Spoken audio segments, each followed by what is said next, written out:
Must every country have a national carrier? That was the question some Nigerians asked, while others clamored for the federal government to float a new national carrier. Now the country has one. It's christened Nigeria Air. But since its unveiling by Aviation Minister Hadi Sirika in London, different reactions have greeted it. Good afternoon. Welcome to another episode of Standpoint. I am Veronica Danik-Boy. I have in the studio with me to discuss Nigeria's new national carrier, an aircraft maintenance engineer, and a former staff of the defunct Nigeria Airways, Comrade Ayuba Kyari. Also in the studio is an aviation analyst, Chinedu Eze. Welcome, gentlemen, to the show. Thank you very much. Well, before we start our discussion proper, let me get your views on the debate for a national carrier. Some have said, I'll start with you, Comrade. Some have said that this is a misplacement of priority. This is not what we need now. But then, where do you place this project by the government? Well, yeah, the issue of the national carrier has generated a lot of opinions. But for some of us, we still see the need to have a national carrier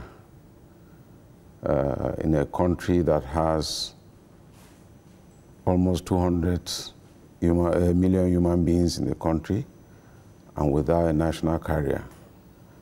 I'm an advocate for a national carrier, very strongly. But the modalities of having the national carrier has always been the issue. Otherwise, we need a national carrier that will definitely compete with mega carriers out there. So where do you place Aero and Arik? Because these are still under the government. Well, those two airlines are still under receivership as we are talking. The government might not necessarily want to shortcut the process of winding those two airlines or returning them to their owners if they are able to redeem the debts they are owing. So government might not necessarily want to shortchange that process. So the best thing is to go about establishing a brand new one. But like I said, the formulation and the establishment of that airline must be very open and participative by the Nigerian public. All right, Chinedu, your take on this now. Are you for or against it? I would say I am for or against it. But let me say that the idea of a national carrier elicits nostalgia, excitement, and doubt.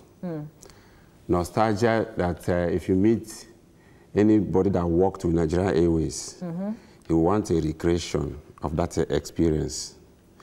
Then excitement that, you know, we know what we lose to international carriers in Nigeria, you know, in terms of high fares, in terms of discomfort, in terms of the arbitrary powers they enjoy in managing us the way they like. So we believe that if we have a national carrier, we will counter their competition. We will kind of have a balance of forex. The money they take away from the country, our national carrier will, you know, inch into that. But once, like you said, it brings in a feeling of nostalgia and all of that. I'm coming to that. Okay, so my question was going to be, how were we not able to compete and do all of that at the time? Okay, you mean when the defunct Nigeria Airways... We're trying to give the benefits of having a national carrier. Yes, that's why there is a nostalgia, and that's why there's excitement. But the doubt, as Mr. Kyari said, is the process. And I can tell you boldly that national carrier is no more in vogue. Okay. Although there are some countries that are making use of it, they use it as a vehicle to actualize other economic needs. Emirates use national carrier to boost their tourism. South Africa Airways use their national carrier to boost tourism. Ethiopia Air? Ethiopia is the only airline in Africa that is profitable with their national carrier.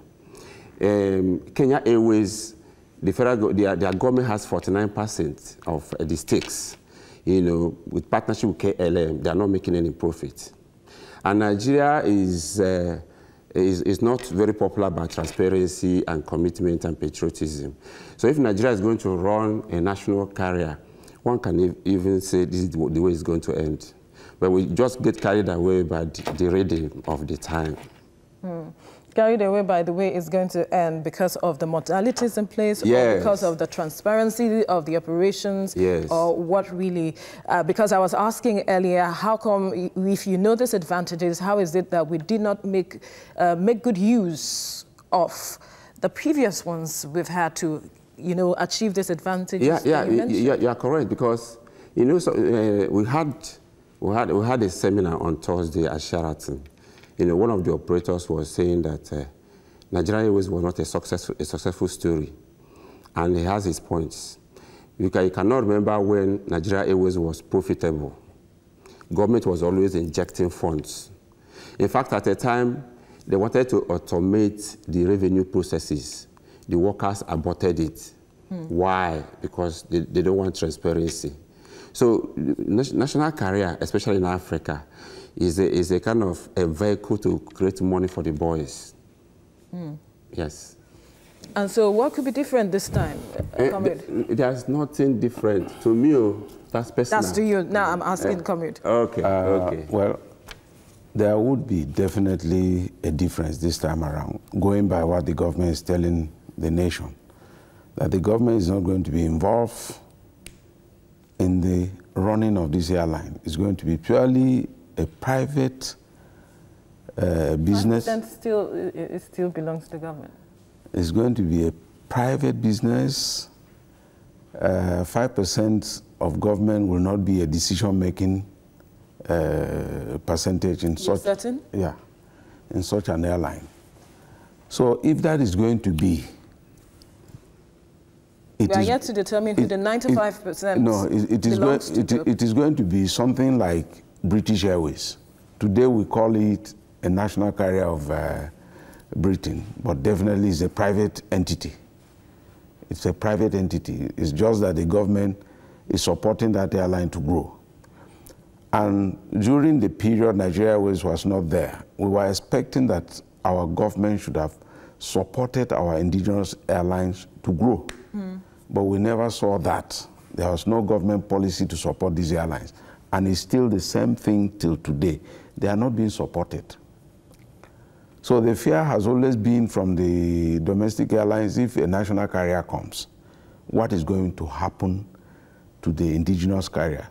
When you look at routes have been allocated to them, will you now retrieve these routes and give to the national carrier? So there are still very many issues to be addressed. Yes. All right, let's quickly move on now. The federal government says Nigeria owns only 5% of the venture, as it will be private sector-led and driven. With just 5% ownership, is it really a Nigerian airline? We'll come to that question. Now, this is certainly not the first time Nigeria will float a national airline. In 1958, Nigeria Airways was launched, but it went under in 2003 due to mismanagement and a host of other issues. Since then, other African countries like Ethiopia, Kenya, and Rwanda have established and grown their aviation sector to enviable heights and have even grabbed the Nigerian aviation market. Is Nigeria ready to get it right this time, looking at the competition on the ground?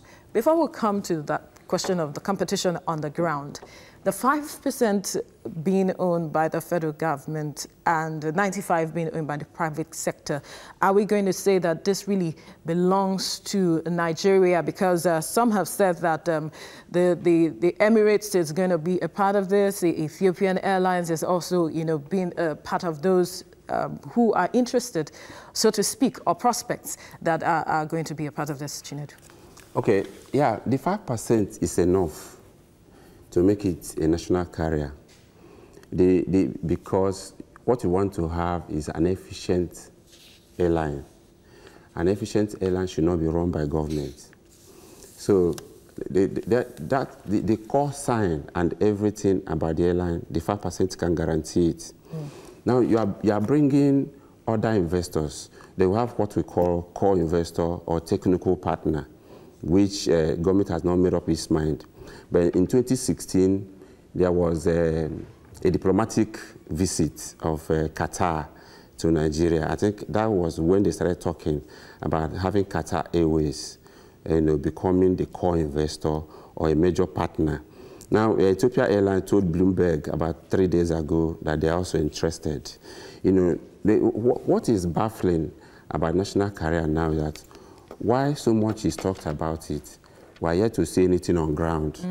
We're yet to see offices. We're yet to see the technical process. Going through Nigeria Civil Aviation Authority, getting your AOC, the Air Operator Certificate, and getting your manpower, personnel, training, all these things. So it's a virtual arrangement so far. Yeah. And that's, brings certain questions or raises certain questions for you, comrade. Yeah, that's why I said, number one, as a person, why I support the national carrier as a comrade is the area of employment. But like I will always say, the process is not yet as transparent as Nigerians would want it to see. We don't know who are these partners. And if you are partnering with the airlines, I don't know how it is going to work for you to partner with a competitor. At what rate? How much is the competitor taking away? How much is being kept at home? All these things need to be addressed. Like my friend has said, we don't know their headquarters, we don't know anywhere. And you are talking of starting something in December. I mean, it's, I don't know, except the government has been working and then keeping a lead on all their plans. But then, processing an AOC should be as an open agenda for everybody to follow. And the documents will tell us that an AOC will take about 6 months to do. That's a procedure? Yes. And the manuals. To acquire an AOC. So we don't know whether they've been working behind the scene or what, but I think it's enough for the government to come out and tell Nigerians, look, this is exactly where we are for this level of activities, for this one, so that people can be very comfortable. Because we are tired of the situation, I mean, a scene where foreign airlines are cutting away 90% of passengers in this country. The few domestic airlines cannot even get this 10%. So it is one of the things that we said, okay, let's support the national carrier and see whether we can begin to reduce that number that goes to foreign airlines. But honestly, the government must be open. Would you say that because you talked about the modalities of the national carrier being a challenge earlier. Now, would you say that all of these processes are what made the defunct Nigeria Airways go under? Well, if we are going to talk about Nigeria Airways, I hope TVC will give us a whole day here. Truly speaking, he made mention of the issue of automating revenue system in Nigeria. It wasn't really workers that went against that. I was in the union then, and I know we supported it. But the main thing that killed Nigeria Airways was decisions of government at any level of management. If you are going to calculate how much the government was owing Nigeria Airways before it finally went under, and Nigeria Airways was killed in real cruel murder. It wasn't that the airline was not doing very well. It was doing so. I know Nigerians will disagree with me, but I know Nigeria Airways was doing very well, and somebody came and said, no, do away with the airline. And when he did away with the airline, what did he do with the assets of the airline? What he sold to Ari for 950 million? Any real estate practitioner can tell you that that place could have gone for 10 billion. We had assets inside that in terms of spare parts, equipment, and everything. and then somebody came and said, sell to him at 950. We had a whole golf course. We don't know how much was paid for it. Whether it was given away free, nobody knew. We had a whole football field and a club, and somebody said it was sold for 500 million naira. And we knew people who came and said they wanted to pay for 3 billion, and nobody gave them. So they started killing Nigeria a long time before Obasanjo's administration came and said no more. No more. So it wasn't the workers. For God's sake, Nigerians should understand it wasn't the workers. It was the government, the owners of the airline that killed the airline. And they are still visiting that pain on the workers till today. How do you mean? They have not been paid. And when you are going to pay somebody 1 million 14 years ago, the value has depreciated to the point that that 1 million is probably just 200,000 today. And yet he has not been paid. He has not been paid. So government have had a hand in the death of the airline. And that is why we are saying, okay, a new national carrier is coming, government must not get involved. Government must not get involved. Make it open. If you are going to sell to states, sell to states. If you are going to sell to institutions, please sell to institutions. But this cover-up, I think, is not good enough for us. You want to say something because you've been nodding and all of that, because it is obvious that beyond the modalities, the transparency of the process at which the government goes about handling all of this, you know, has not led rather so far from what he has said to the success of anything so far. You know, you have to look at it from a reality angle that this government may midwife a national carrier. The next government that will come may not continue with the trend. And there's something we know about government, African governments running business. I can't remember the successful ones, apart from Ethiopia Airlines. And when you look at Ethiopia Airlines, the citizens, let me use the word altruistic and patriotic. We don't have that kind of attitude here. If you associate with Ethiopians, they are they are not materialistic. If you know them very well, get close to them. Now, there's something, let me give you a background so that we can have a picture of what is happening. It's not as if Arik A or Mediview cannot successfully operate international routes. They can. But for them to do that, government has to give them full support. How is the full support? We have what we call Europolitics. You know, at a time, I don't know whether I have enough time for me to go through Go ahead, why not? You know, at a time, Arik A was going to London from Abuja. And the federal government and Britain had frequency in their bilateral air service agreement. We have frequency, 21 frequencies per country. So British Airways took 14, Virgin Atlantic took 7, coming to Lagos every day, 7 times in a week. So there should be a corresponding, which Arik took 2.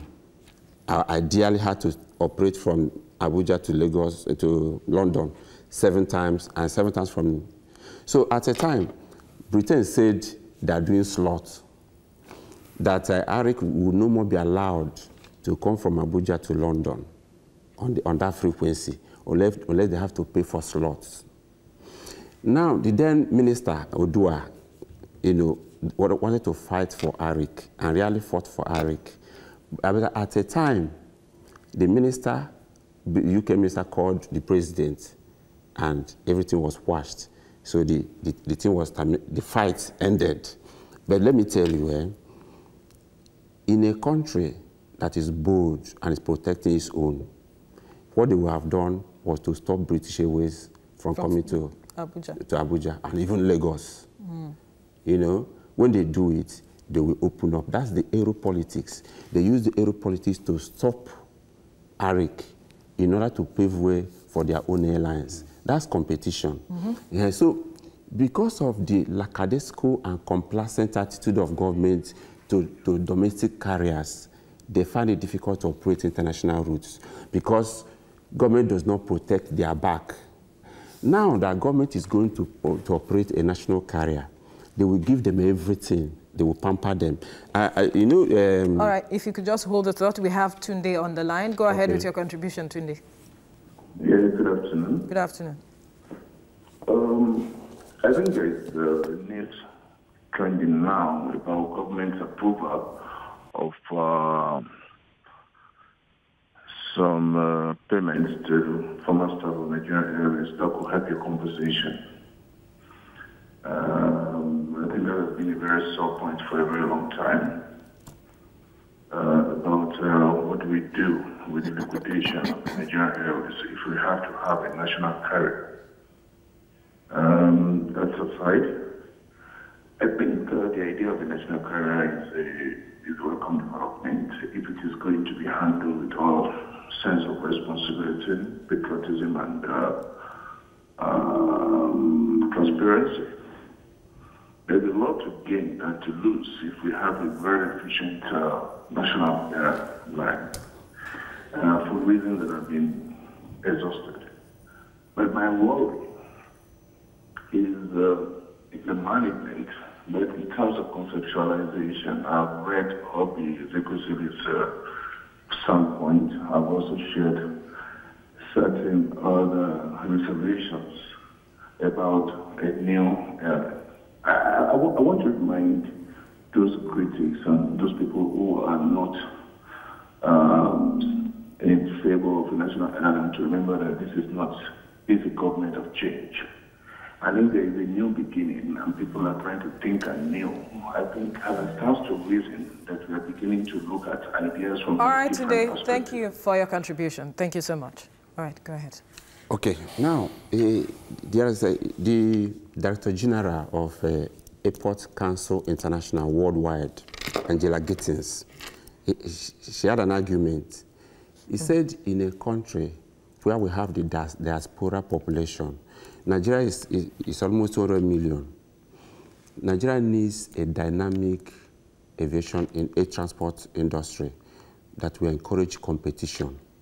Now, when you have a national carrier, government will subsidize the national carrier, protect it, and national carrier always go with inefficiency because of that protection, because of that subsidy. I don't know how it's going to be different from Nigeria. And when you look back, you say it was the same old song and dance.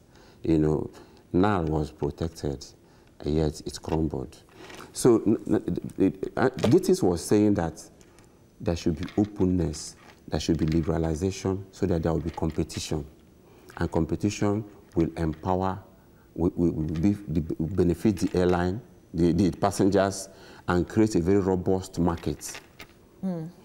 National carrier cannot guarantee that. Why do you say so? I think I say so because what we are going to get is that all those routes, international routes that are juicy, will be given to national carrier. That's one. All those things that the current domestic airlines that may be enjoying now, they will be diminished at the expense of the national carrier. So eventually, you see the other airlines playing very second fiddle roles. And I have information that before this idea of national carrier came, there were some people who were interested in investing in aero contractors.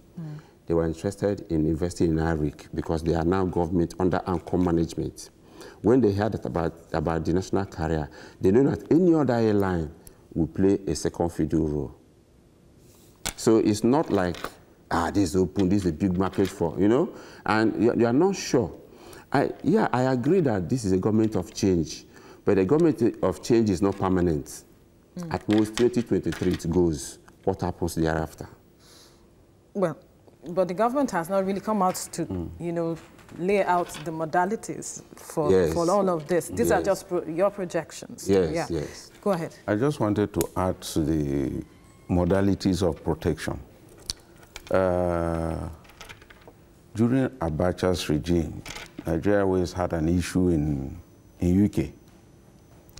And they now told Nigeria Airways that they cannot fly to London again until they have cleared some deficiencies on this. And that information was relayed to the head of state, Abacha then, and the man said, are they still coming to Nigeria? And they told him that they are even in the air on their way coming to Nigeria, and he said they should tell them to go back. That flight had to land in Ghana, and they operated in Ghana for about 3 years until their government got involved with Nigerian government to settle the issue, and they said Nigeria Airways can start flying. That's the kind of protection. Even if it is a national carrier, even if it is Air Peace, even if it is Dana that is flying to any other country, and you have to give that protection, please, we need to give our airlines the protection they need so that they can thrive and also help the country. But when you look at the policies on the ground, is that helping these domestic carriers thrive? And do they even have the capacity, you know, to meet up with this competition? How will they build their capacity when you reduce areas of earnings for them? You are asking Ethiopia to enter this country into 5 cities in this Nigeria. Nobody would ever do that kind of thing. If you have 2 points in a country, please restrict, even if there are 100 foreign carriers coming, they must land at those 2 points. It is the local carriers that will distribute the international passengers they bring in. But you are telling somebody, I just wake up from my house, I go to the airport, I'm out of Nigeria. It doesn't work like that. We are not protecting our local carriers. We are not. We have been calling for government to review these multiple designations they are giving. Constrict. For how long have you been making this call? For as long as they started. We are looking at almost 18 years. When they started from during Obasanjo's regime. And gradually people are just proliferating the whole thing. Please, we need to protect our local carriers. They are carrying Nigerians. They are giving Nigerians work.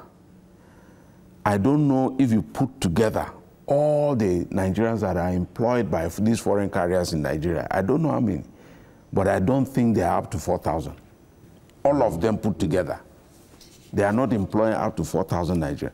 I don't know which projects they have instituted in this country to benefit Nigerians. I don't know. I don't know. So I don't know why we will open.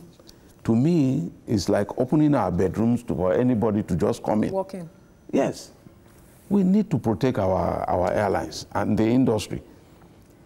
As I'm talking today, 2 years ago, we had over 500 pilots without a job. We had more than that number of engineers. We had so many cabin crew, no jobs. How can you be flying into my country and then you are making so much? That route that you are flying in, at least give a quarter of the cabin crew that are inside that your machine to Nigerians. Nothing like that is happening. Nothing. Yeah. Do you want to react to that? No, what he's saying is true. If there's a policy that say that every airline, like British Airways, for example, you have to fly to Lagos. You have to fly to Lagos alone. What British Airways will do is that it will interline with Nigerian Airlines to bring passengers from Kano, from Port Harcourt, from Enugu, down to Lagos, and it will lift them from Lagos and move. So that interline will give Nigeria some Nigerian Airlines some financial benefits. It may even go for training. Some of their staff will be trained. You know, it's the way you make yourself, it's the way people see you. Like now, there was a time in South Africa, Emirates was operating a number of frequencies. They wanted to increase their own frequencies to South Africa for destinations, Joburg, Cape Town, and then South Africa Airways said, we don't have that kind of capacity to equal your reciprocity. What did they do? Every flight has an amount of money for, you know, if you have 100 passengers, 40 passengers, the money you pay, the 40 passengers pay, out of the 100, will go to South Africa Airways. That's the arrangement. So a country determines how to protect its own, and you make money from it, and you empower your airlines, you create jobs, but we just open everywhere. Perhaps this new national carrier will bring that difference. But let's go on a short break now, and the discussion continues when we return. Stay with us.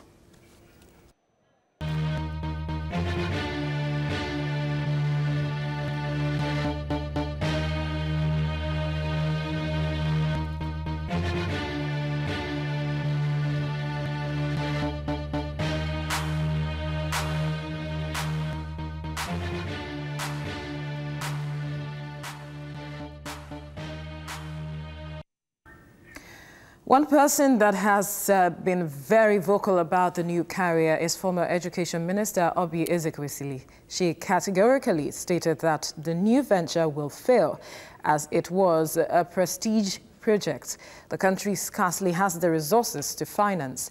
And as if to prove her right, Aviation Minister Hadi Sirika has disclosed that the new national airline will require initial capital of between $150 million and $300 million. Does Nigeria have the funds for this, looking at the situation of things?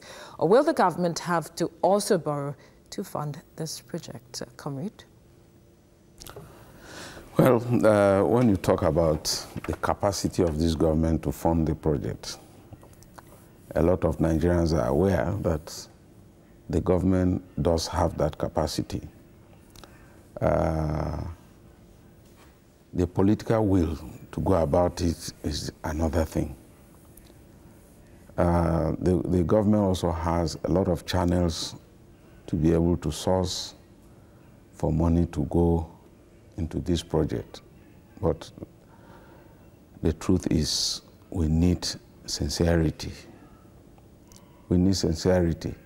I'm very sure that manufacturers can do a lot to help Nigeria.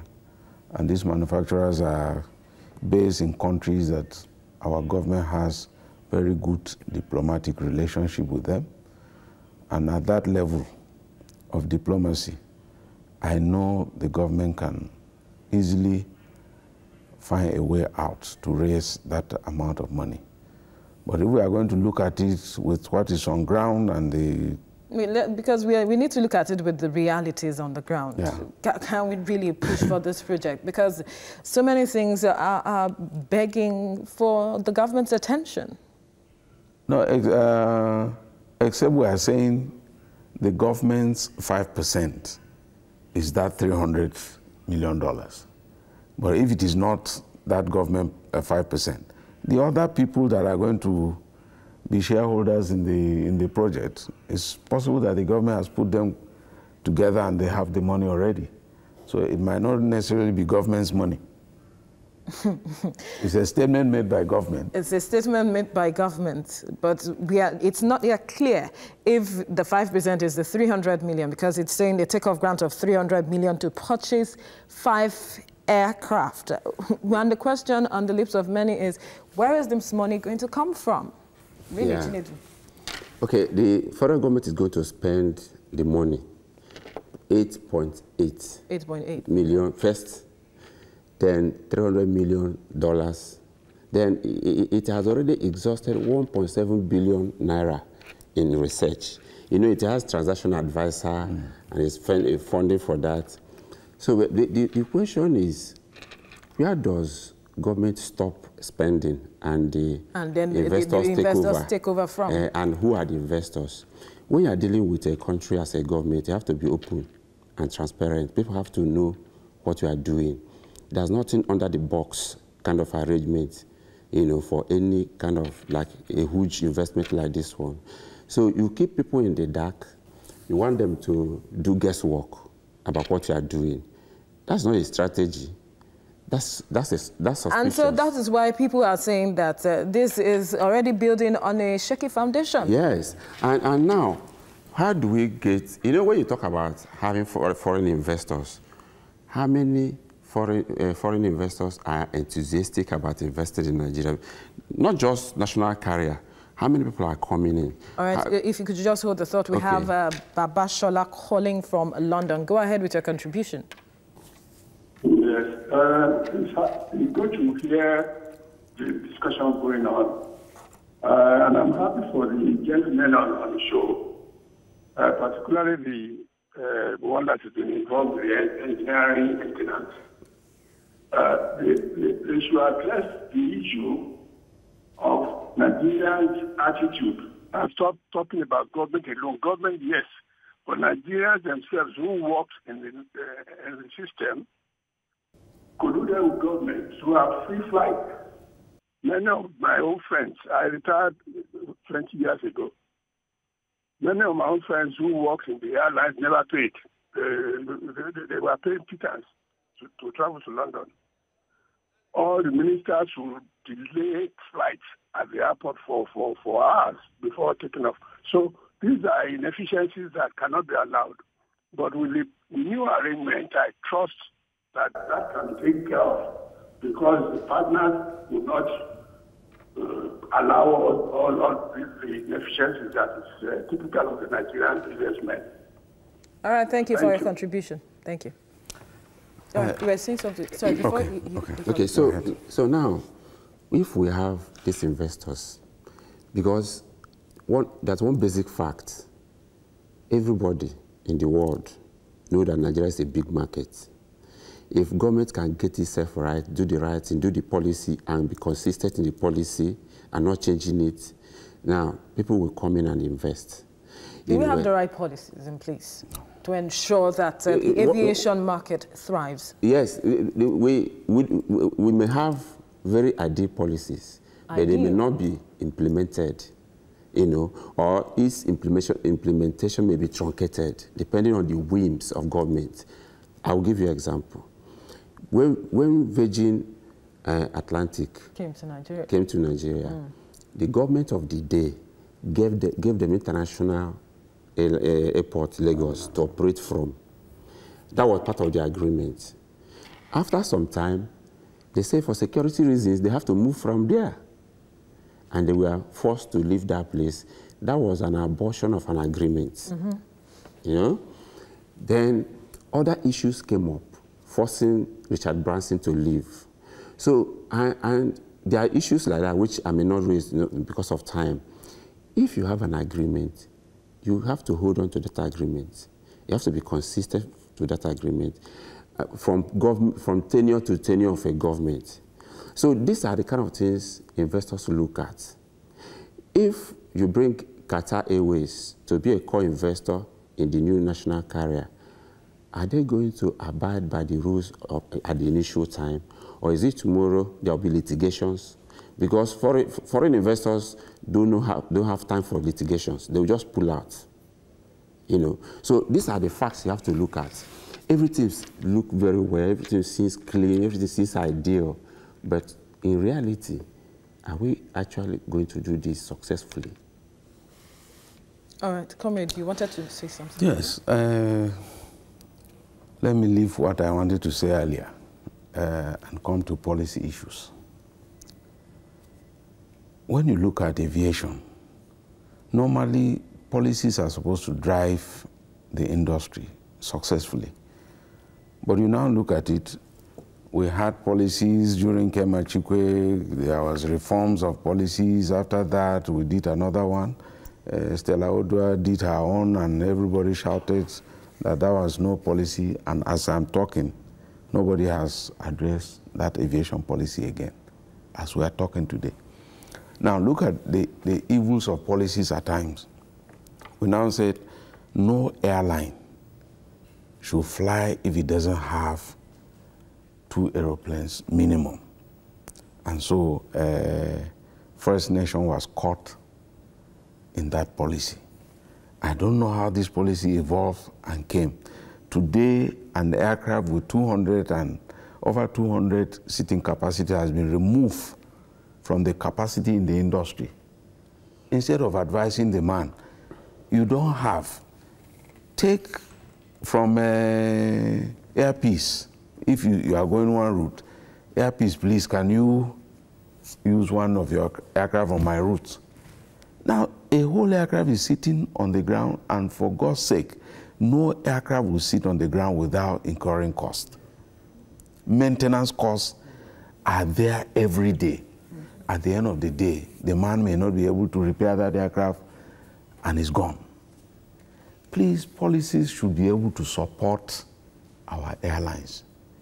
If I don't have 2 aeroplanes, advise me, let me go to somebody who has, so that my single aircraft can still be airworthy as I'm waiting for the second aircraft to come on my fleet. But these policies, I don't know. We need to really look at our policies and see how we can coin them to support our indigenous airline in the country. And with such policies, like he mentioned earlier, it is not making the market attractive to foreign investors. So what are your hopes concerning this with regards to investment? Well, we are looking at an airline that is coming as a national carrier. Just like he said, the airline might be supported very well. But let me also correct an impression. Nigeria Airways was there, and government had a huge impact on the running of the airline. All right, quickly, let's just take this caller. Tayo calling from Lagos. Go ahead with your contribution. Hello. Hi, go ahead. Hello, good afternoon. Good afternoon. Yeah, your program is very, very nice. Thank you. And I just want to advise those two gentlemen talking there that can't we trust the government for once. Let us trust the government. The other one was asking, they don't know the office, they don't know where it's located. I think they should trust the government first. The takeoff time is in December. So why are they so much in a hurry to know the office? I understand that maybe they work in the Kulant Nigerian Airways. So I don't want to accuse them as one of those who contributed to the collapse. But if they worked there before, I don't think they are qualified to accuse or to apportion blames. Well, Tayo, thank you for your contribution. They were in apportioning blames. They were talking about the process, right? That leads to anything like this coming to bear, and they haven't seen that in place. So that was what they were peeking out. I'm sure they were not apportioning blames. You can go ahead. Yeah, during the time of Nigeria Airways, technology was not this savvy as it is today. So any airline that is coming, technology is already on ground to support the airline. There's massive workforce in the country as of today. They are just waiting for anybody to come. We're here, take us, train us, and give us job to go ahead. So whatever happened to Nigeria Airways, we are not saying it's going to happen to this new national carrier, no. We are not praying it will happen to it, no. We are just praying that let the national carrier come, but let it come. When I say I want to see A, I should be able to see A. And then we have NCA documents that say we are going to start, these are the procedures. We don't know where the government is. Nobody is doubting the government, that government can, but open up. Open up. Be transparent. Well, now let's look at the gains the national carrier will fetch Nigeria. We have the market. Presently, we are about 198 million people, and a considerable number of this population make use of air transport. Will the management of this new airline be able to run it proficiently so as to capture the market? Chinedu. Yeah, that's go back to the question. But let me point out something. Well, if we have a national carrier that is efficient, Nigeria would benefit so much. In terms of training, You know, when Nigeria Airways went down, we lost that training sequences. If you come from the College of Aviation training, College of Aviation in Zaria, you won't have where to go to. Going overseas will cost you so much money. If it were when Nigeria Airways was there, you just fit in and continue your training, type rating and all that. So when Nigeria Airways left, our manpower depleted. We have old men. We are not renewing. Those who had the skills, they left overseas for higher pay. So that interregnum gave rise to recruitment of expatriates by existing airlines at exorbitant remuneration. So with a national carrier, we bridge that gap. So there is no, anybody that is saying there is no need for national carrier is not saying the truth. But the question is it going to be managed well? And people should look beyond this administration because it's a long-term project. So if it's going to be efficiently run, Nigeria is going to benefit. Okay. About $2 billion was taken out of this country last year by international carriers. If we have a national carrier that's operating those routes, at least it will cut it by 50% at least. So anybody dismissing national carrier, is not being good to the country. But the question is, will it be run efficiently? The minister, sustaining it. The minister is dedicated to it, and we know what he did. You know that when he this runway, when he rebuilt the runway in Abuja, he gave a timeline. 2 days before the timeline, he concluded it. So there is a trust he can do this in the national carrier, but the question should still be, when he goes, what happens? All right, quickly, we have Sam on the line calling from London. Go ahead with your contribution, Sam. Hello, madam. Good afternoon. Yes. Good afternoon. I think what the gentlemen are saying, I don't see it as a criticism of government, but as we know Nigerian, I believe government are doing what they should be doing underground. And I think the reason for that possibly might be because those who are in operation at the moment might even work hard to frustrate the plan. I believe that in Nigeria, if government doesn't know what they are doing, it won't come to announcements. And I strongly believe that the airline should take place from December, as mentioned, because it will benefit all Nigerians abroad. At the moment, BA, Virgin, we are getting overcharged. Flying 6 hours to Lagos, it costs us more than what it will cost you to go to US. All right, thank you, Sam, for your contribution. Quickly, I come to you, Comrade. How can the government ensure the success of this national carrier, especially securing the right access to the markets on its routes? Well, the market is already there because definitely Nigeria has a critical mass to support the national carrier coming.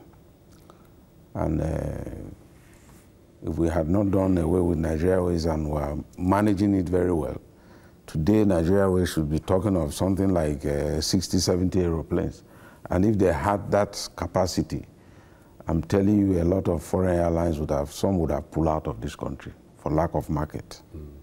So I want to believe that the new national carrier coming should be able to quickly plug into a lot of routes, even if they are going to lease aeroplane. They should, but I'm a maintenance man. I wish that as they are bringing in aeroplanes, they are also growing the maintenance capacity locally. And if they don't have anywhere to go for now, I will advise that they go to Uyo, partner with Uyo, the Akwa Ibom State government, finish the hangar there quickly so that they can begin to use that facility and grow the maintenance capacity to meet up. Because if we don't, at the end of the day, You are looking at bringing 5 aeroplanes, and the maintenance is overseas. We have not done anything yet. Yes. We have not done anything yet because we just bring aeroplanes, make money, and still take the money outside the country. So if they can do this between now and December, partner with Akwa Ibom State government, finish the facility, then your new generation aircraft, as they are coming, you are having a good foundation to maintain them. It will guarantee success. And then when you come, building a route takes time, but because Nigeria already has the market, if you bring an aircraft in today, you are flying to Dubai, you are going to fill that aircraft with Nigerians. So I know the airline will succeed, but the management, I know Etihad has about 16 people in its top management. All right. 15 of them are foreigners. All right, quickly, we need to go to our correspondent. The People's Democratic Party is having its primary today ahead of the September the 22nd governorship election in Osun State. About 20 aspirants are jostling for the party's governorship ticket. TVC News senior political correspondent Ayodele Uzubaku joins us from Osun State to give us update. Ayo, are you there? Yes, Veronica. All right, tell us what's happening on the ground at the moment. Has the process started? It's a rainy day in Oshobo, and we have 3 aspirants, and that's 3,400.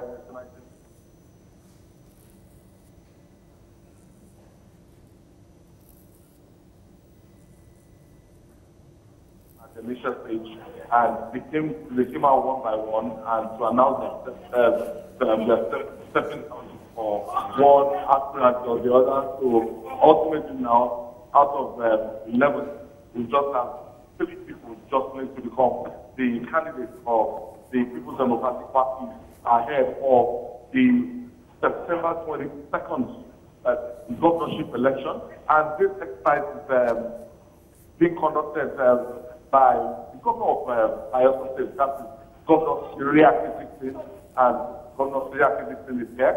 I can see the former Niger State Governor Ali Babangida. And like 5 minutes ago, voting actually started with members of the National Assembly and some statutory delegates. So what's the level of turnout of delegates looking at the way, the condition of the atmosphere in the state? Yes, the turnout of the delegates quite impressive, and in spite of the rain, they have close to that 3,000 figure, and they will be voting local government by local government, and ultimately they will go into one hall. Accreditation is being done within this complex, and you go into another hall. In that hall, that's where the voting proper will be done, and immediately the vote is expected to just leave this premises. Did you speak with any of the delegates to know what their expectations are as to what they expect at the end of the whole process? I think it's going to be a very straightforward race between just Dr. Akin Ogunwuyi and Senator Adeleke.